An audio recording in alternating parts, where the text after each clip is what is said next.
दोस्तों सुजलॉन एनर्जी की बात करें स्टॉक में फ्राइडे को कुछ गिरावट हुई थी। और अब आप देख सकते हो कि मंडे के लिए भी जो सिग्नल दिखाई दे रहे हैं वो बहुत ज़्यादा वीक दिखाई दे रहे हैं, यानी मंडे को भी बाजार में गिरावट हो सकती है। तो यहाँ पे सुजलॉन में हमें क्या करना चाहिए, क्या इस गिरावट का फ़ायदा उठा के इन्वेस्टमेंट करना चाहिए? तो यहाँ पे कुछ बड़ी अपडेट निकल के आ रही है जिनको हम इस वीडियो के माध्यम से डिस्कस करेंगे। अब क्वार्टर 4 भी आने वाला है, क्या संभावना रह सकती है क्वार्टर 4 की, और किस तरह से सुजलॉन की सेहत में सुधार हुआ है। जैसे कि बहुत सारे लोग हैं जो अभी भी भरोसा नहीं कर पा रहे सुजलॉन पे, उनको लगता है कि सुजलॉन में जो निवेश किया है वो उनको डुबा देगा। लेकिन उन लोगों को ये बात समझ में नहीं आ रही है कि इसी सुजलॉन ने लोगों को बहुत ज़बरदस्त रिटर्न दिया मल्टी बैगर कोरोना के बाद में। ये बात अलग है कि अगर किसी ने पहले निवेश किया होगा अगर 2008-10 में, तो उसको भारी भरकम नुकसान हो रहा है और वो इंतज़ार कर रहे हैं कि कब जाके उनको प्रॉफिट हो। तो उसके लिए तो समय का इंतज़ार करना होगा, लेकिन आगे की क्या रणनीति हो सकती है उसको इस वीडियो के माध्यम से हम डिस्कस करने वाले।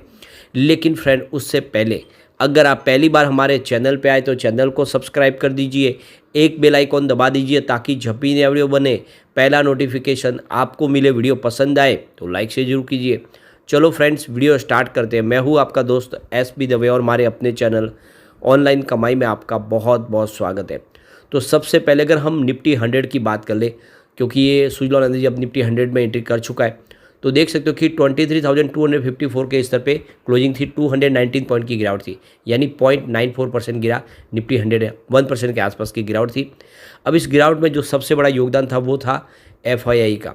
FI ने इस महीने में सबसे भारी भरकम बिकवाली की है 12 अप्रैल यानी फ्राइडे को। तो उन्होंने 15,405 करोड़ का नया इन्वेस्टमेंट जरूर किया, लेकिन सामने 23,432 करोड़ की भारी भरकम बिकवाली कर दी, यानी जो बिकवाली का आंकड़ा है वो 8,027 करोड़ निगेटिव है। तो काफ़ी बड़ी बिकवाली की और इस महीने में ये सबसे बड़ी बिकवाली है।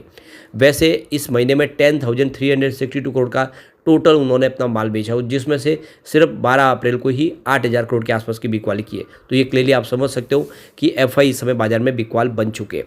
दूसरी तरफ बाजार को थोड़ा सा जो सपोर्ट मिल रहा है वो है DI की तरफ से। DI ने फ्राइडे को 17,220 करोड़ का फ्रेश इन्वेस्टमेंट किया, सामने 10,878 करोड़ की उन्होंने बिकवाली की। तो उनकी जो खरीदारी का आंकड़ा है वो देख सकते हो कि 6,341 करोड़ पॉजिटिव है, जो काफ़ी अच्छी बात है। आप देख सकते हो कि DI ने इस महीने में 12,232 करोड़ का फ्रेश इन्वेस्टमेंट करा, यानी फिलहाल बाजार में जो सपोर्ट मिल रहा है वो DI का और काफ़ी समय से बाजार में बना हुआ सपोर्ट।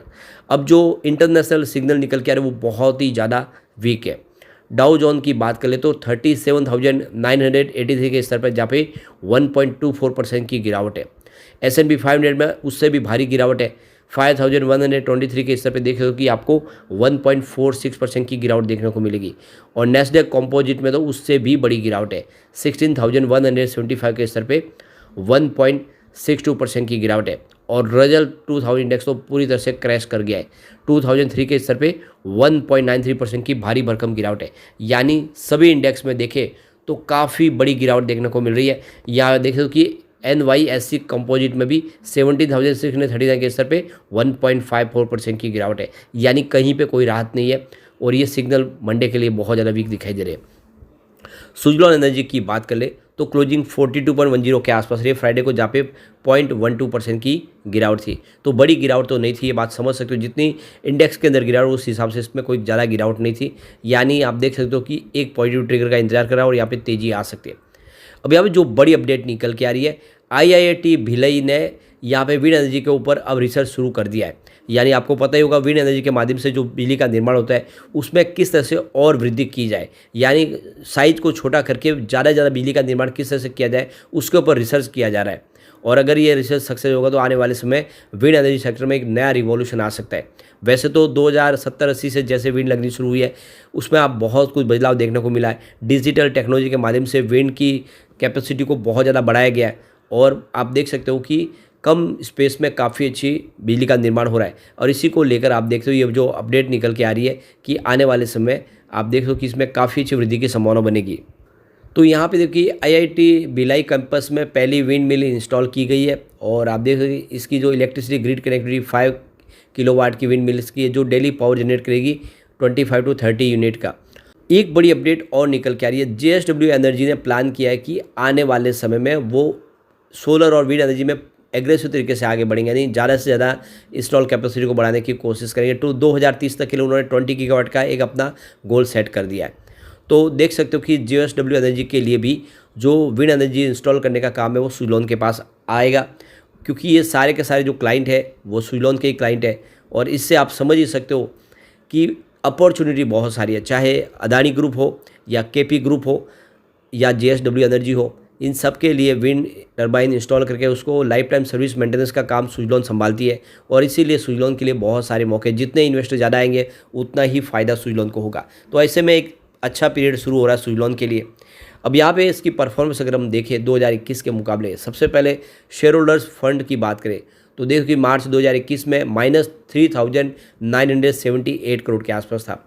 मार्च 2022 में ये -3,892 करोड़ के आसपास था, लेकिन मार्च 2023 में पूरा पासा पलटा और 1,419 करोड़ पॉजिटिव हो गया है। तो बिल्कुल जो नेगेटिव आंकड़ा था पॉजिटिव हो चुका है। इसके अलावा अगर हम यहाँ पे टोटल डेट देखें कंपनी का, तो मार्च 2021 में 4,851 करोड़ के आसपास था। मार्च 2022 में थोड़ा सा इसमें सुधार हुआ और 4,314 करोड़ के आसपास आया। मार्च 2023 की बात करें तो 2,342 करोड़ के आसपास आए, लेकिन फिलहाल कंपनी का टोटल डेट आपको खत्म होता हुआ दिखाई देगा। ये सबसे बड़ी बात है, यानी कंपनी ने बहुत कुछ अचीव कर लिया है। इसके अलावा नेट सेल्स देखें तो मार्च 2021 में मात्र 1,247 करोड़ के आसपास था। मार्च 2022 काफ़ी शानदार रहा, 4,040 करोड़ का टोटल सेल रहा। और यहाँ पे मार्च 2023 की बात करें तो 3,590 करोड़ के आसपास रहा। तो 2022 के मुकाबले थोड़ा सा कम जरूर हो, लेकिन काफ़ी ओवरऑल देखें तो सेल्स भी अच्छा है सुज़लॉन का। इसके अलावा कंपनी के टोटल इनकम की बात करें तो मार्च 2021 में 2,075 करोड़ के आसपास थी, जो मार्च 2022 में बढ़ के 4,093 करोड़ तक पहुंच गई। और मार्च 2023 आते आते देख सकते हो कि 6,284 करोड़ तक पहुंच गई। ज़बरदस्त जंप देखने को मिला इनकम में, यानी इनकम बहुत तेज़ी से बढ़ी है। यानी इस मोर्चे पे सुज़लॉन खरी उतरी है और सुज़लॉन ने अपनी फाइनेंशियल सेहत को बहुत ज़बरदस्त सुधार दिया है। अब जो सबसे बड़ी बात है, कंपनी जो एक समय बैंक करप्सी की तरफ बढ़ रही थी, कंपनी नीलाम होने की तैयारी थी और 2020 के समय ये पूरा पीरियड आ चुका था, लेकिन सरकार ने सहयोग किया। सरकार की 2 पावर फाइनेंस कंपनियों ने जो 14 बैंकों का कर्ज था वो सारा का सारा अपने ऊपर लेके इनको एकदम फ्री कर दिया। और आप देख सकते हो उसके बाद में सुज़लॉन ने एक के बाद एक कीर्तिमान स्थापित करने शुरू किए। सबसे पहले तो वो बैंक करप्सी से निकल के कंपनी पूरी तरह से डेट फ्री हो गई, यानी कंपनी अपने सारे कर्ज को चुका दिया और जो कोशिश की उसका परिणाम सुखद देखने को मिला। दूसरी तरफ देखें तो प्रमोटर ने एक बड़ी पहल की, उन्होंने अपने जो गिरवी शेयर थे वो सारे के सारे शेयर जो गिरवी थे वो छुड़ा लिए गए। अभी फिलहाल कोई भी गिरवी शेयर नहीं है प्रमोटर का। तो ये सुज़लॉन की दूसरी बड़ी जीत है। और तीसरी जो सुज़लॉन के लिए सबसे जो बड़ा प्लस पॉइंट है, जो जीत है, वो है इसकी ऑर्डर बुक। 3,157 मेगावाट से ज़्यादा की ऑर्डर बुक है और बहुत सारे ऑर्डर इस समय पाइपलाइन में जो अंडर डिस्कशन है। आने वाले समय वो ऑर्डर्स जो पूरे किए जाएंगे। मैनेजमेंट का भी कहना है कि 2027 तक के लिए हमारे पास काम की कोई कमी नहीं है, आने वाले समय हम वो सारे प्रोजेक्ट करेंगे। तो एक तरफ तो कंपनी में बहुत सारा कामकाज है, कंपनी डेट फ्री हो चुकी है और प्रमोटर ने अपने गिरवी शेयरों को छुड़ा लिया है।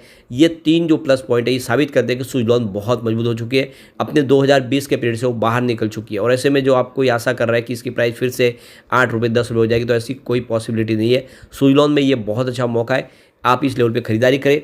आने वाले समय ये बेहतर आपको रिटर्न देगा ज़रूर, क्योंकि इसकी प्राइस 400 के आसपास थी 2008 के पहले, और उसके बाद अब तो बहुत कुछ बदल चुका है। सुज़लॉन बहुत मजबूत हो चुकी है, तो आने वाले समय इसकी प्राइस फिर से 400 हो जाए तो कोई बड़ी बात नहीं है। तो नज़रिया लॉन्ग टर्म का, लेकिन निवेश का ये सही मौका है। सुज़लॉन में आपको इन्वेस्टमेंट कर लेना चाहिए। लेकिन फ्रेंड, कोई भी इन्वेस्टमेंट करने से पहले अपने फाइनेंशियल एडवाइजर्स बड़े ले ले या अपना खुद का रिसर्च करें, क्योंकि मैंने वीडियो आपके एजुकेशनल पर्पज़ के लिए ही बनाया। वीडियो पसंद आए तो लाइक से जरूर कीजिए और चैनल को सब्सक्राइब कर दीजिए। Thank you friend.